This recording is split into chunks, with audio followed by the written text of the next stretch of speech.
Hello friends, welcome to ISS platform. आज मैं आपको पढ़ाने जा रहा हूं 7th लेक्चर ऑफ फरवरी मंथ एमसीक्यू। देखो, मैं आपको बताना चाहूंगा कि आज 7th लेक्चर आया है। जैसे आप जानते हो कि मैंने पैटर्न चेंज कर दिया है और आपको नंबरिंग वाइज मिलेगा। अब लेक्चर डेट वाइज नहीं मिलेगा, बट सुबह 6 बजे ही मिलेगा। जैसे आप ये भी जानते हो कि मैं 7 डेज के हॉलीडे पर गया था, इस वजह से कुछ लेक्चर मिस हो गए थे। बट मैं आपको फिर से एश्योरेंस देना चाहूंगा कि अब लेक्चर कंटिन्यू हो चुके हैं। 2 दिन से आपके कंटिन्यू लेक्चर चल रहे हैं। देखते हैं। इससे पहले स्टार्ट करने से पहले मैं आपको बताना चाहूंगा कि मेरे चैनल पर आपको क्या क्या मिल सकता है। देखो, सबसे पहले आपको एडिटोरियल मिलेंगे।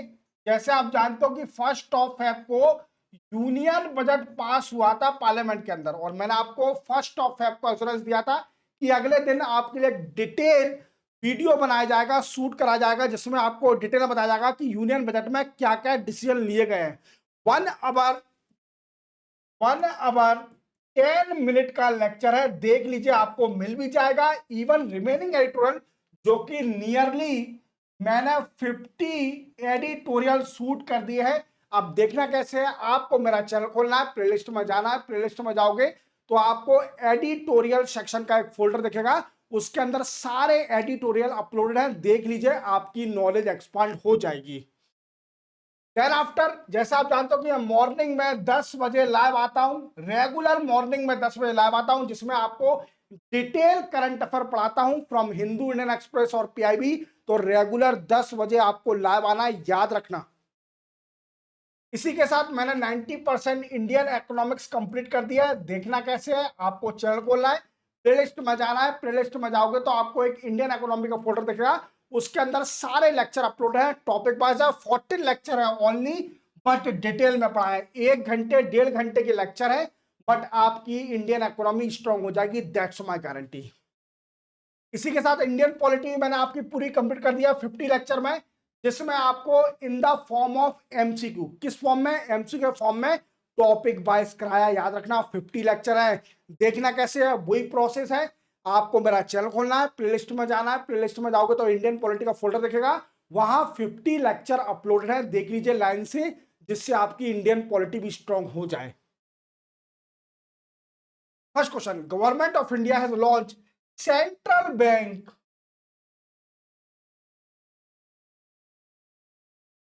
Digital currency.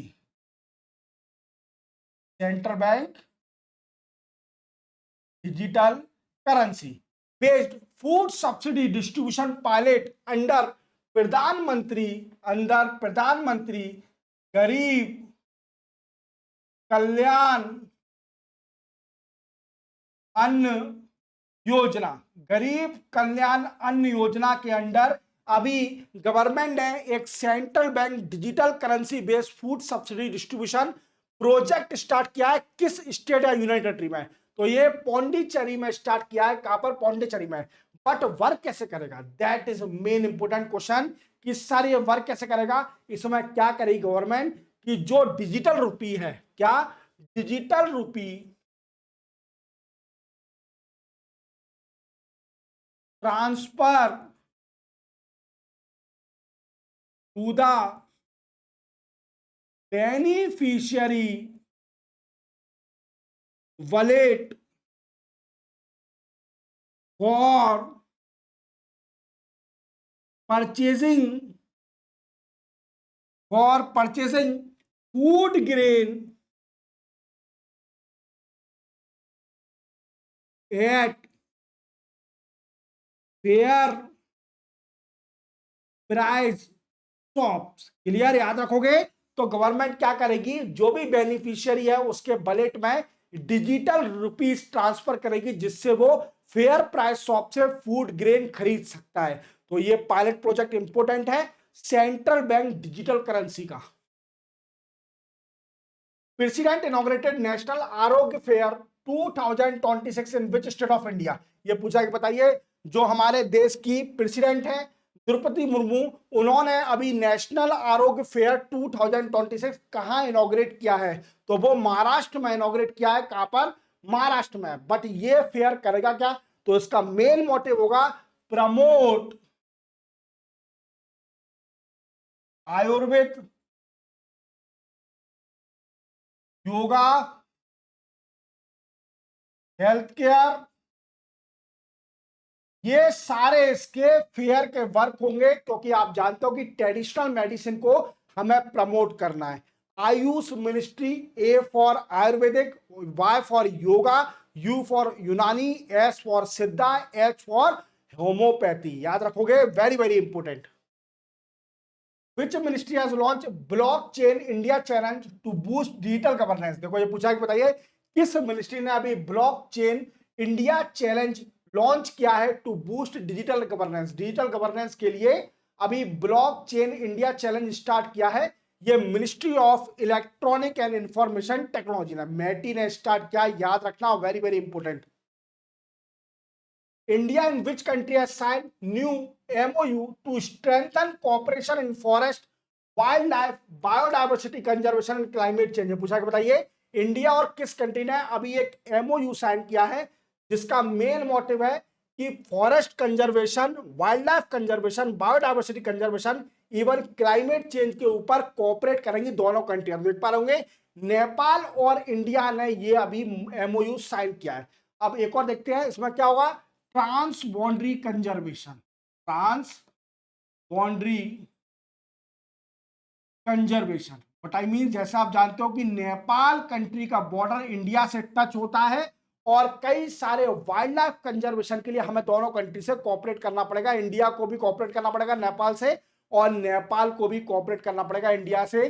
जैसे आप जानते हो कि wild life even forest corridor होते हैं जो कि टाइगर पास कर जाते हैं एक दूसरे कंट्री में, तो उनको कंजर्वेशन के लिए हमें दोनों कंट्रियों को कोऑपरेट करना पड़ेगा।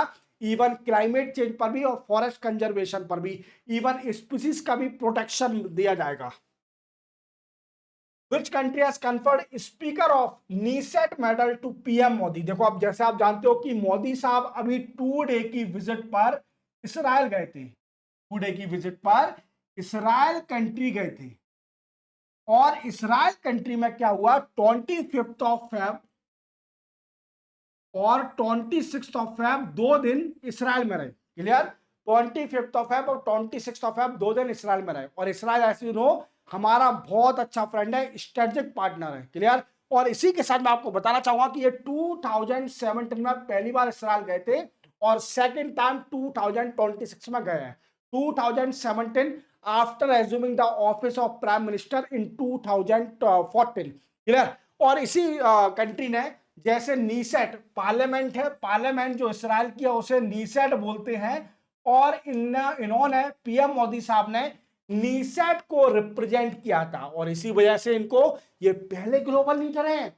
हाँ ये भी याद रखना, इवन यूएसए बड़ा खास है, इवन यूएसए बड़ा क्लोज है इसराइल से। इसराइल ने यूएसए के प्रेसिडेंट को अभी तक ये अवार्ड नहीं दिया है, मेडल नहीं दिया है, बट हमारे मोदी साहब पहले ग्लोबल लीडर मिल गए ये ऐसा अवार्ड प्राप्त करने वाले। क्लियर, तो ये है इसराइल कंट्री। कौन, Israel. Jose Maria Balcazar has been elected which country interim president. देखो अभी एक कंट्री है उसके इंटरिम प्रेसिडेंट बन गए जोस मेरिया बेल्काजर, और ये बने हैं पेरू कंट्री के। और पेरू कंट्री कहां पर है, ये है साउथ अमेरिका कॉन्टिनेंट में। कहां पर, साउथ अमेरिका कॉन्टिनेंट में है। याद रखना, very very important. Peru country chilli के पास है। Which state of India has launched CM Shri school on the line of PM Shri school. देखो पीएम श्री स्कूल ये यूनियन गवर्नमेंट की स्कीम है जिसमें सीबीएसई बेस्ड पैटर्न से स्कूल को डिजिटलाइज करना, इवन ईडब्ल्यूएस जो पीपल है, इकोनॉमिकली बैकवर्ड सेक्शन के पीपल को भी सीट रिजर्व रखना उनके बच्चों के लिए, इवन उनको हायर एजुकेशन और क्वालिटी एजुकेशन देना। इसी लाइन पर एक अभी स्टेट ने, हरियाणा जो स्टेट है उसने अभी CM rise school, CM Shri school launch किया है, जिसका मेन मोटिव है कि CBSE pattern, CBSE based pattern school provide for quality education to the student and even 25% seat reserve for the economically backward section. याद रखोगे, very very important.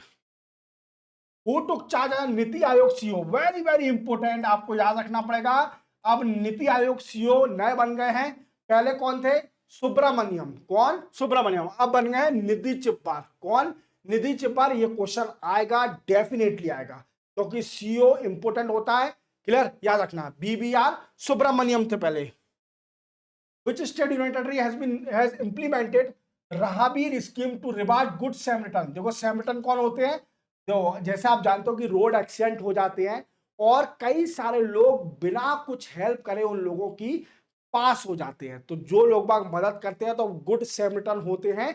Even Delhi government ने ये scheme निकाली है, what I say that राहाबीर scheme, जिसमें 25,000 उन good सैमरिटन लोगों को दिया जाएगा जो भी विक्टिम, जो भी रोड एक्सीडेंट का विक्टिम है उसकी मदद करता है, उसे टाइम पर हॉस्पिटल पहुंचाता है, तो उसे दिल्ली गवर्नमेंट 25,000 रुपए का रिवार्ड देगी। क्लियर, ये दिल्ली गवर्नमेंट ने स्टार्ट किया, याद रखना। India in which country conduct 16th edition of Vajra Prahar exercise in Himachal Pradesh? तो इंडिया और किस कंट्री ने अभी 16th एडिशन वज्र प्रहार एक्सरसाइज कर रही है हिमाचल प्रदेश में? तो ये इंडिया और यूएसए कर रही है। कब स्टार्ट हुई थी? 24 फेब को स्टार्ट हुई थी और ये 16 मार्च तक चलेगी। कब तक? 16 मार्च तक चलेगी और ये हिमाचल प्रदेश में चल रही है। इसका मेन मोटिव क्या है? Military interoperability. क्या? Military interoperability, even defence capability और वारशिप कैपेबिलिटी को भी एनहांस करना। क्लियर, याद रखना। India in which country conduct 7th edition joint military exercise Dharma Guardian began in Uttarakhand? Uttarakhand में अभी एक्सरसाइज चल रही है 7th edition joint military exercise Dharma Guardian. India और कौन सी कंट्री के साथ है? तो ये इंडिया और जापान कंट्री करती है, याद रखना। इंडिया और जापान कंट्री पूछे जाते हैं हमेशा। Which day observe the central exercise day? Central exercise day हर साल किस दिन ऑब्जर्व किया जाता है? तो वो 24 फेब को हर साल ऑब्जर्व किया जाता है। कब? 24 फेब को हर साल ऑब्जर्व किया जाता है। सेंट्रल एक्सरसाइज डे 2026 इस बार है। क्लियर, तो इसी के साथ आपका 7th लेक्चर भी कंप्लीट होता है। चैनल को सब्सक्राइब और बेल आइकन प्रेस करना भूलना। अब मैं आपको मॉर्निंग में 10 बजे लाइव मिलूंगा, जिसमें आपको डिटेल में समझाऊंगा important news from Hindu, Indian express और पीआईबी। तो 10 बजे सब आ जाइए, जिससे आपकी नॉलेज एक्सपांड हो सके। मिलते हैं हम 10 बजे, तब तक के लिए जय हिंद।